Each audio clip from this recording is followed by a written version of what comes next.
Selamat pagi, siang, sore, dan malam. Bagaimana kabarnya hari ini? Wow, luar biasa. Perkenalkan, nama kakak Devi Taria Christmas Bornababan. Sebelum melanjutkan pembelajaran, kakak mau mengingatkan kalian untuk terus melakukan 3M. 3M itu apa ya? Yang pertama, mencuci tangan. Yang kedua, memakai masker. Dan yang ketiga, menjaga jarak. Hari ini kita bakal belajar tentang aritmetika sosial. Dan ini KD-nya. Nah, dari KD ini kita mendapatkan indikator yang harus kita capai. Yang pertama, memahami harga penjualan dan harga pembelian. Kedua, memahami keuntungan dan kerugian. Ketiga, memahami bruto, neto, dan taraf. Keempat, memahami diskon. Kelima, memahami pajak. Dan keenam, memahami bunga tunggal. Nah, bagaimana adik-adik, sudah siap belajar? Kalau kita sudah siap, mari kita mulai pembelajaran. Oke, aritmatika sosial itu apa sih? Pintar, aritmatika sosial adalah konsep pembelajaran matematika yang biasanya digunakan dalam kehidupan sehari-hari. Nah, macam-macam dari aritmatika sosial ini apa ya? Yang pertama, ada untung. Kedua, ada rugi. Ketiga, ada bruto. Keempat, ada neto. Kelima, ada taraf. Keenam, ada bunga. Yang ketujuh, ada pajak. Dan kedelapan, ada diskon. Keuntungan dan kerugian. Duh, stok jualan hand sanitizerku sudah habis. Tapi sekarang kan sedang PSBB, jadi tidak bisa keluar deh. Apa beli di online shop aja ya? Waduh, ada dua pilihan nih. Di toko Suka, harga satu boxnya adalah 50.000. Dan di toko Maju, harga satu boxnya adalah 65.000. Sedangkan aku ingin menjual hand sanitizer ini seharga 60.000. Yang mana ya yang harus aku beli agar aku mendapatkan untung dan tidak rugi? Ada adik-adik. Halo. Sebenarnya permasalahan yang dialami Kela berkaitan dengan untung dan rugi, dan kita dapat menentukan keuntungan dan kerugian ketika kita sudah mengetahui berapa harga jual dan harga beli. Nah, harga jual dan harga beli itu apa? Harga jual adalah harga yang diberikan oleh seorang penjual kepada pembelinya, dan harga beli adalah harga dari tempat produk atau tempat pengadaan suatu barang, dan ini biasanya kita kenal dengan kata modal. Nah, ketika kita sudah mengetahui berapa harga jual dan berapa harga beli, barulah kita dapat menentukan keuntungannya, di mana rumus untung adalah selisih dari harga jual dikurang harga beli. Tadi dikatakan bahwa Keila itu akan menjual hand sanitizer-nya 60.000. Maka supaya Keila untung, dia harus membeli barang yang harga belinya kurang dari harga jualnya. Sedangkan Keila akan mengalami kerugian ketika harga jualnya lebih tinggi daripada harga belinya. Maka dari itu rumusnya adalah harga beli dikurang harga jual. Oh iya, jika aku membeli di toko Suka, maka keuntunganku adalah 60.000 dikurang 50.000, yaitu 10.000.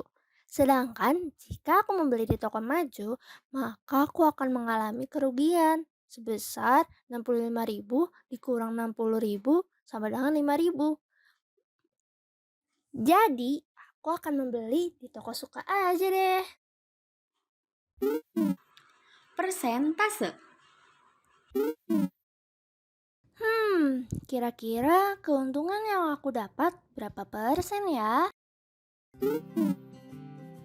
Oke, persentase itu merupakan perbandingan antara besar keuntungan ataupun kerugian yang dialami oleh penjual dibanding harga beli dan dikalikan dengan 100%. Maka dengan demikian kita dapat menuliskan rumus bahwa persentase untung sama dengan untung dibagi harga beli dikalikan 100% dan persen rugi sama dengan rugi dibagi harga beli dikalikan 100%. Oh iya, aku akan mendapatkan keuntungan sebesar 10.000 dibagi 50.000 dikali 100%. Wah, asik. Keuntunganku ada 20%. Bruto, neto, dan tara. Paketku sudah datang. Tunggu dulu. Di sini tulisannya neto. Neto itu apa ya? Adik-adik, pernahkah kalian memperhatikan suatu kemasan produk? Biasanya ada istilah neto, bruto, tara. Nah, semuanya itu apa ya maksudnya? Ternyata ketiganya itu adalah pengertian dari berat atau bobot barang. Bruto atau biasa disebut dengan berat kotor adalah berat suatu barang dengan tempatnya. Sedangkan neto adalah berat suatu barang setelah dikurangi dengan tempatnya. Dan tara adalah potongan berat, yaitu berat suatu tempat barang. Nah, dari pengertian tadi, kita dapat mengambil rumus bahwa bruto sama dengan neto ditambah tara. Kemudian neto adalah bruto dikurang tara, dan mencari tara sama dengan persen tara dikalikan bruto, karena biasanya di dalam kemasan tara itu berbentuk persen.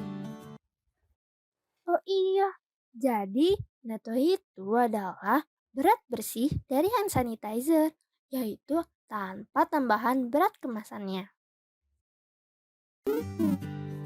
Diskon. Adik-adik, apakah kalian pernah membeli suatu barang? Apalagi kalau barangnya itu sedang diskon. Pasti kalian akan semakin semangat bukan untuk membelinya?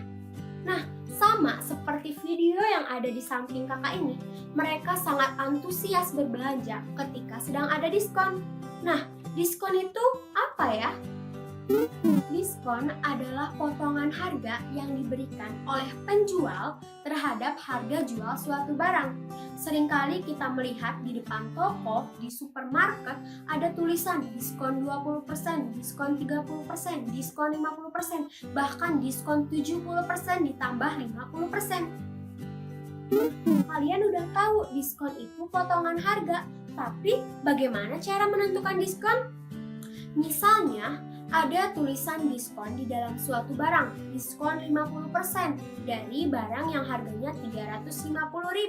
Maka potongan harga atau diskonnya itu adalah 50% dikalikan 350.000. Maka kita mendapatkan potongan harga 175. Secara umum, jika diskon sama dengan A% dan harga jual sama dengan HJ, maka kita mendapatkan rumus bahwa diskon sama dengan A per 100 dikali harga jual. Pajak. Jika kita memperhatikan struk barusan, kita mendapatkan satu kata asing, yaitu pajak. Nah, pajak itu apa ya? Pajak adalah besaran nilai suatu barang atau jasa yang harus dibayarkan oleh masyarakat kepada pemerintah. Besaran pajak ini sudah diatur oleh peraturan perundang-undangan sesuai jenis pajaknya. Misalnya ada pajak penghasilan, ada pajak bumi, ada pajak bangunan, ada pajak untuk tas-tas mewah, dan bahkan ada pajak makanan seperti ini. Nah, sekarang bagaimana cara menentukan besarnya pajak? Maka besarnya pajak itu persen pajak kita kalikan dengan penghasilan atau biaya pembelian. Bunga tunggal. Adik-adik, apakah kalian suka menabung? Ketika kalian menabung di bank, kalian akan mendapatkan yang namanya bunga. Nah, bunga tunggal adalah bunga uang yang diperoleh pada setiap akhir jangka waktu tertentu yang dihitung berdasarkan modal awal. Nah, modal ini adalah banyaknya uang yang ditabung atau banyaknya uang yang dipinjamkan. Oke, sekarang bagaimana cara menentukan bunga tunggal dan modal? Kita ketahui bahwa bunga tunggal dan modal itu saling berkaitan. Jika terdapat modal M di suatu bank dan ia mendapatkan bunga sebesar B% selama 1 tahun, maka besarnya bunga tunggal atau disimbolkan dengan B besar dirumuskan sebagai berikut. Setelah T tahun, maka rumusnya adalah bunga tunggal sama dengan modal dikalikan B per 100 dikali T.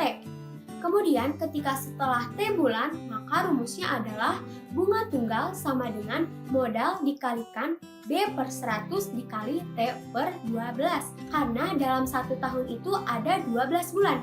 Kemudian ketika T hari, maka rumusnya adalah bunga tunggal sama dengan modal dikalikan B per 100 dikalikan T per 360.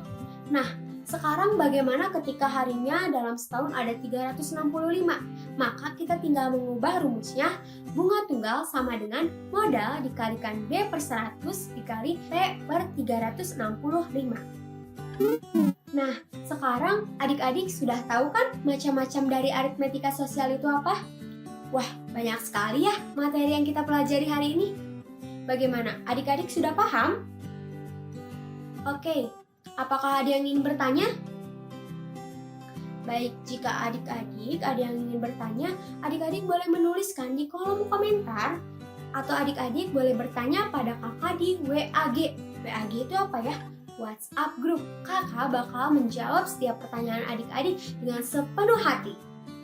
Baik adik-adik, jika dirasa sudah cukup, mari kita akhiri pertemuan kali ini dan kakak mau mengucapkan terima kasih banyak atas perhatian adik-adik. Semoga materi hari ini boleh adik-adik serap ya, dan adik-adik boleh semakin paham akan matematika. Nah, sampai bertemu di pertemuan selanjutnya ya. Kakak mau berburu diskon dulu. Bye-bye!